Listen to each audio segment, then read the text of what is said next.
Welcome back to SGT study circle. ఈరోజు మనం ఈ వీడియోలో 9th క్లాస్ ఎకనామిక్స్కు సంబంధించి 4th చాప్టర్ అయినటువంటి భారతదేశంలో ఆహార భద్రత అనే చాప్టర్కు సంబంధించిన ప్రాక్టీస్ బిట్స్ గురించి తెలుసుకుందాం. ఈ యొక్క వీడియో కొంచెం లెంతీగా, అంటే క్వశ్చన్ 1 మార్క్ క్వశ్చన్ లాగా కాకుండా 2 మార్క్స్ క్వశ్చన్ లాగా ఉంటుంది. కానీ అడ్జస్ట్ చేసుకొని ఎలాగొకలాగా వీడియో చూడడానికి ప్రయత్నం చేయండి.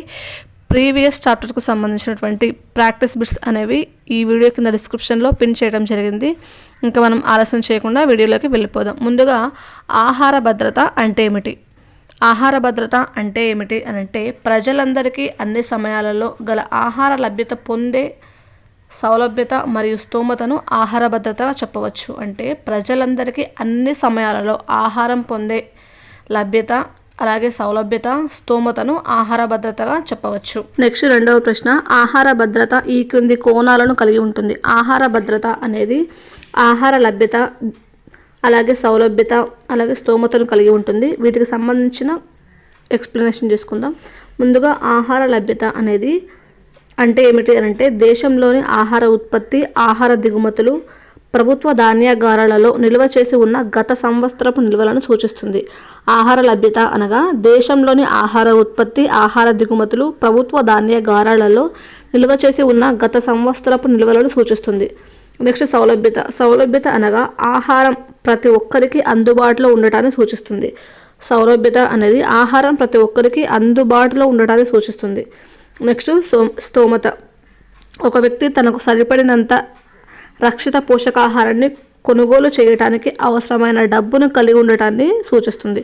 స్తోమత అనేది ఒక వ్యక్తి తనకు సరిపడినంత రక్షిత పోషకాహారాన్ని కొనుగోలు చేయడానికి అవసరమైన డబ్బును కలిగి ఉండటాన్ని సూచిస్తుంది. ఇవి ఆహార భద్రతకు సంబంధించిన కోణాలు. ఆహార లభ్యత, సౌలభ్యత, స్తోమత. ఇలాంటి కీ వర్డ్స్ అనేవి వచ్చినప్పుడు వీటికి సంబంధించి ఇంగ్లీష్లో కూడా తెలుసుకోవడానికి ప్రయత్నం చేయండి. లభ్యత అంటే ఇంగ్లీష్లో ఏమంటారు, సౌలభ్యతను ఇంగ్లీష్లో ఏమంటారు, స్తోమతను ఇంగ్లీష్లో ఏమంటారు అనేవి తెలుసుకుంటే డిఎస్లో ఒకవేళ ఇంగ్లీష్లో వచ్చినా కానీ వాటికి మనం ఆన్సర్ చేసే అవకాశం ఉంటుంది కాబట్టి. నెక్స్ట్ మూడవ ప్రశ్న, ఆహార భద్రత ఎందుకు అవసరం?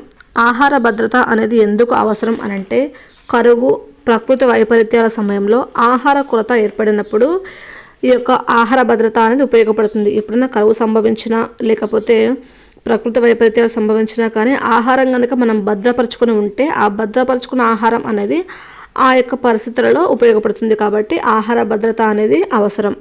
నెక్స్ట్ నాలుగో ప్రశ్న, 1970వ సంవత్సరంలో ఆహార భద్రత అంటే 1970వ సంవత్సరంలో ఆహార భద్రతను ఏమని అర్థం చేసుకునేవారు, అంటే ఏమని అనుకునేవారు అని అంటే, ప్రాథమిక ఆహార పదార్థాలు అన్ని సమయాలలో తగినంత లభ్యత అని అర్థం చేసుకునేవారు.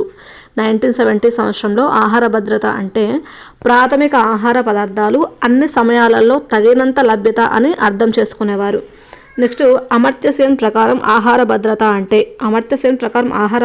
అంటే హక్కులుగా పిలిచినటువంటి వాటి ద్వారా ఆహారాన్ని పొందే సౌలభ్యతను పునరుద్ఘాటించారు. అమర్త్య సేన్ వచ్చేసి హక్కులుగా పిలిచినటువంటి వాటి ద్వారా ఆహారాన్ని పొందే సౌలభ్యతను పునరుద్ఘాటించినారు.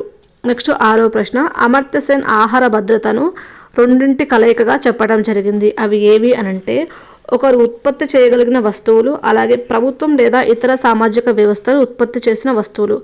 అమర్త్య సేన్ వచ్చేసి ఆహార భద్రతను ఒకరు ఉత్పత్తి చేయగలిగిన వస్తువులు, అలాగే ప్రభుత్వం లేదా ఇతర సామాజిక వ్యవస్థలు ఉత్పత్తి చేసిన వస్తువుల కలయికగా చెప్పడం జరిగింది. నెక్స్ట్ ఏడవ ప్రశ్న, ప్రపంచ ఆహార సదస్సు ఎప్పుడు జరిగింది? ప్రపంచ ఆహార సదస్సు వచ్చేసి 1995లో జరిగింది.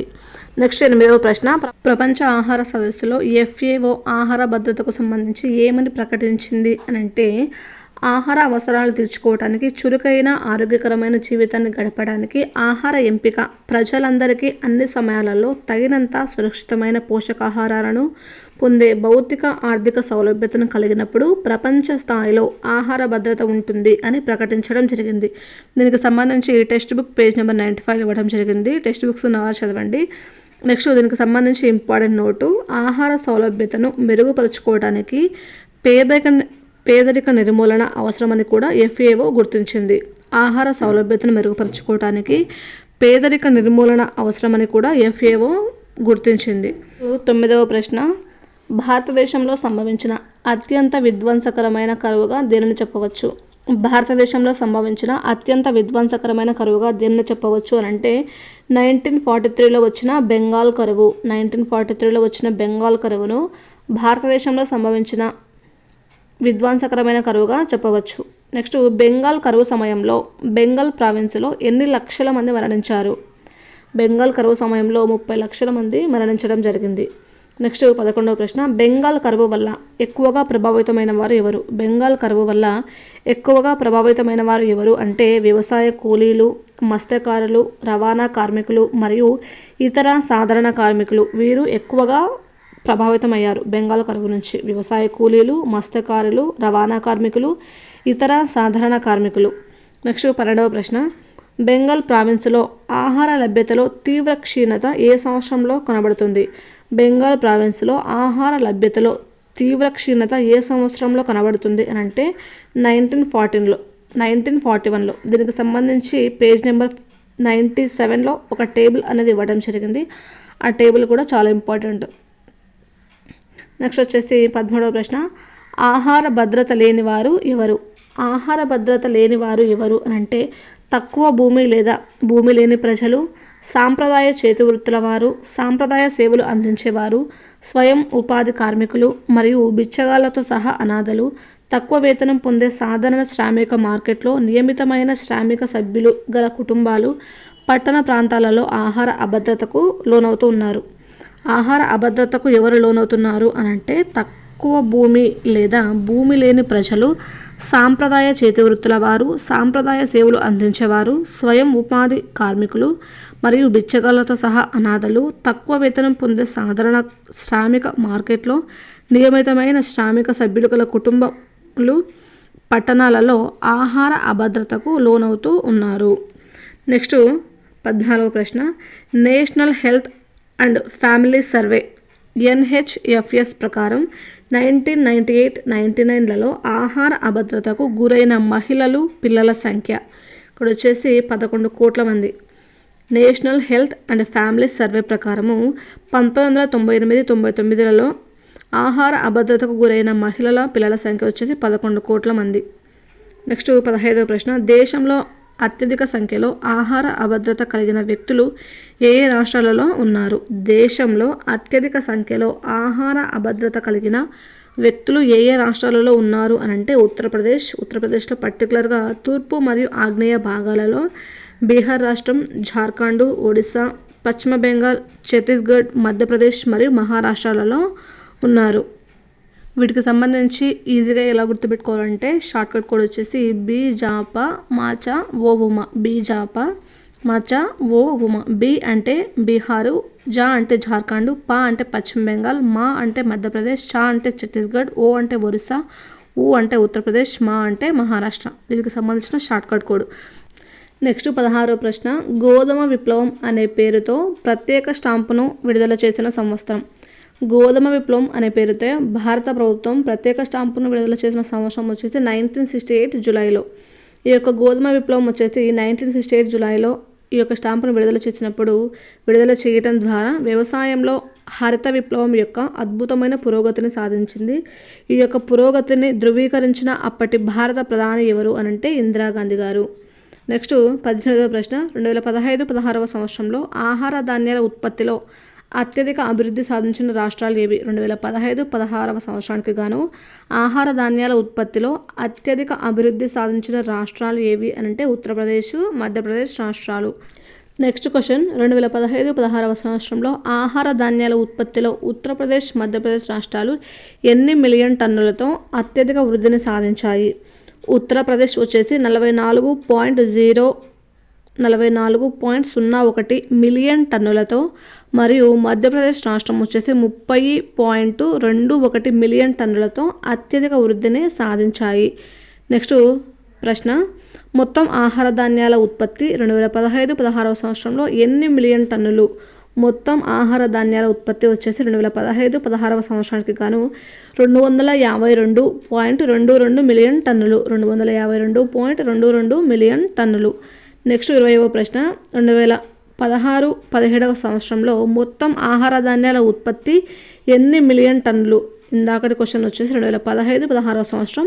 ఈ క్వశ్చన్ వచ్చేసి 2016-17వ సంవత్సరంలో మొత్తం ఆహార ధాన్యాల ఉత్పత్తి ఎన్ని మిలియన్ టన్నులు అంటే 275.68 మిలియన్ టన్నులు. 275.65 మిలియన్ టన్నులు.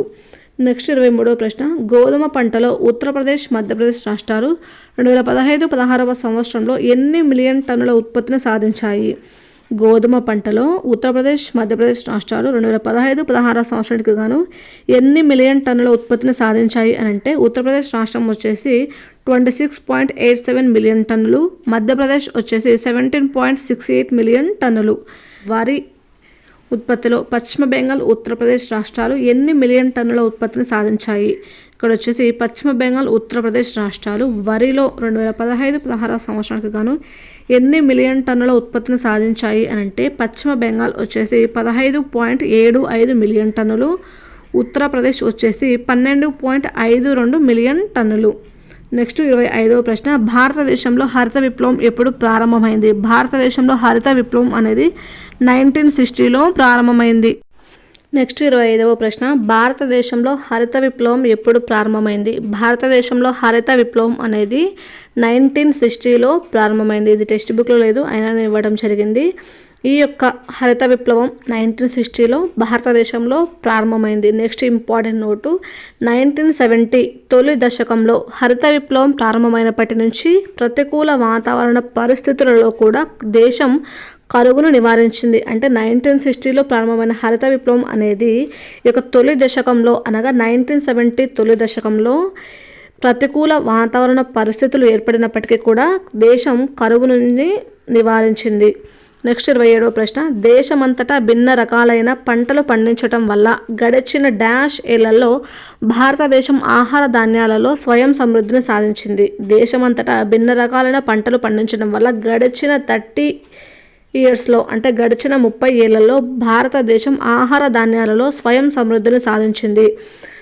నెక్స్ట్ 28వ ప్రశ్న, బఫర్ నిల్వలు అంటే ఏమిటి అని అంటే food corporation of India FCI ద్వారా ప్రభుత్వం సేకరించిన గోధుమలు, బియ్యం వంటి ఆహార ధాన్యాల నిల్వలను బఫర్ నిల్వలు అని అంటారు. అంటే ఈ యొక్క FCI ద్వారా ప్రభుత్వం అనేది గోధుమలను, బియ్యాన్ని సేకరించి నిల్వ చేసుకుంటుంది. అలా నిల్వ చేసుకోవడాన్ని బఫర్ నిల్వలు అని అంటారు. నెక్స్ట్ 29వ ప్రశ్న, కనీస మద్దతు ధర MSP అంటే ఏమిటి? MSP యొక్క ఫుల్ ఫామ్ వచ్చేసి minimum support praise. Minimum support praise. ఈ యొక్క కనీస మద్దతు ధర అంటే ఏమిటి అని అంటే రైతుల నుండి FCI అనగా ఫుడ్ కార్పొరేషన్ ఆఫ్ ఇండియా గోధుమలు, బియ్యాన్ని కొనుగోలు చేస్తుంది. వారి పంటలకు ముందుగా ప్రకటించిన ధరను రైతులకు చెల్లిస్తారు. దీనినే కనీస మద్దతు ధర అని అంటారు. ఇక్కడ ఒక క్వశ్చన్ అడుగుతాను, దాన్ని కామెంట్ బాక్స్లో కామెంట్ చేయండి. కనీస మద్దతు ధర అనేది ఎన్ని సంవత్సరాలకు ఒకసారి నిర్ణయించడం జరుగుతుంది? దీనికి ఆన్సర్ తెలిసిన వాళ్ళు కామెంట్ బాక్స్లో కామెంట్ చేయండి. ఈ యొక్క వీడియో ఎండింగ్లో ఈ యొక్క ప్రశ్నకు నేను ఆన్సర్ చెప్తాను. నెక్స్ట్ 30వ ప్రశ్న, బఫర్ నిల్వలను ఎందుకు ఏర్పాటు చేస్తారు? బఫర్ నిల్వలను ఎందుకు ఏర్పాటు చేస్తారు అనంటే కొరత ప్రాంతాలలోనూ సమాజంలోని పేద వర్గాలకు మార్కెట్ ధర కంటే తక్కువ ధరకు పంపిణీ చేయడానికి ఈ యొక్క బఫర్ నిల్వలను ఏర్పాటు చేస్తారు. దీనినే జారీ ధర అని కూడా అని అంటారు. నెక్స్ట్ PDSను విస్తరింపు. PDS అనగా public distribution system. Public distribution system ప్రజా పంపిణీ వ్యవస్థ. నెక్స్ట్ 32వ ప్రశ్న, ప్రజా పంపిణీ వ్యవస్థ అంటే ఏమిటి? FCI ద్వారా. FCI యొక్క ఫుల్ ఫామ్ వచ్చేసి ఫుడ్ కార్పొరేషన్ ఆఫ్ ఇండియా ద్వారా సేకరించిన ఆహార ధాన్యాలను సమాజంలోని పేద వర్గాలకు ప్రభుత్వం నియంత్రిత రేషన్ దుకాణాల ద్వారా పంపిణీ చేస్తారు. దీనినే ప్రజా పంపిణీ వ్యవస్థ అని అంటారు. దేశవ్యాప్తంగా ఎన్ని లక్షల రేషన్ దుకాణాలు ఉన్నాయి? దేశవ్యాప్తంగా వచ్చేసి 5.5 లక్షల రేషన్ దుకాణాలు అనేవి ఉన్నాయి. ఈ యొక్క రేషన్ దుకాణాలనే చౌక ధరల దుకాణాలు అని కూడా అంటారు. మనం వీడియో చివరికి వచ్చేసాం కాబట్టి ప్రశ్న మరొకసారి, కనీస మద్దతు ధరను ఎన్ని సంవత్సరాలకు ఒకసారి ప్రకటిస్తారు? ప్రశ్న ఆన్సర్ వచ్చేసి ప్రభుత్వం ప్రతి సంవత్సరం నాట్లు వేయడానికి ముందు MSPని ప్రకటిస్తుంది. అంటే ప్రతి సంవత్సరం నాట్లు వేయడానికి ముందు ప్రకటిస్తుంది. ఇంతటితో భారతదేశంలో ఆహార భద్రత అనే లెసన్కు సంబంధించి ప్రాక్టీస్ బిట్స్లో పార్ట్ 1 వీడియో అనేది కంప్లీట్ అవ్వడం జరిగింది. ఇలాంటి మరిన్ని వీడియోస్ కోసం ప్లీజ్ లైక్ చేయండి, షేర్ చేయండి, సబ్స్క్రైబ్ చేయడం మాత్రం మర్చిపోకండి. ఇంకొక ఇంపార్టెంట్ విషయం, చాలామంది వీడియోస్ చూస్తున్నారు కానీ సబ్స్క్రైబ్ చేయటం లేదు, అలాగే లైక్ కూడా చేయటం లేదు.